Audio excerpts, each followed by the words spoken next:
KGF fans இருக்கீங்களா? அப்போ உங்க எல்லாருக்குமே செம்ம ட்ரீட் இருக்கு. யஷ் நடிக்கிற டாக்ஸிக் படம் மார்ச் 19ஆம் தேதி ரிலீஸ் ஆகப்போது. இது கேஜிஎஃப்க்கு அப்புறமா இவர் நடிக்கிற படமா இருக்கிறதுனால, பயங்கர எதிர்பார்ப்புகள் இருக்குன்னே சொல்லணும். ஆனா, இங்க தான் ஒரு ட்விஸ்ட்டும் இருக்கு.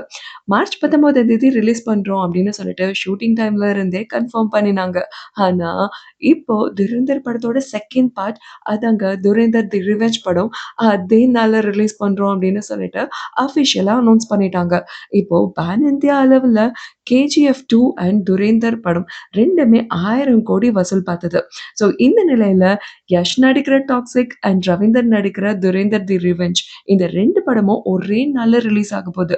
ஸோ ஒரே நாள்ல ரிலீஸ் ஆகுறதுனால, இதுக்கு இன்னமும் பயங்கர வரவேற்புகள் இருக்கு. எந்த படம் ஹிட் ஆகப்போது அப்படின்றத பொறுத்திருந்து பார்க்கலாம். இந்த மாதிரியான நியூஸ்க்கு மறக்காம என்னோட சேனல சப்ஸ்கிரைப் பண்ணிக்கோங்க. நீங்க பார்த்துட்டு இருக்கிறது தனிமை உலகம் சேனல். அண்ட் இந்த வீடியோ பிடிச்சிருந்தா லைக் பண்ணி ஷேர் பண்ணுங்க.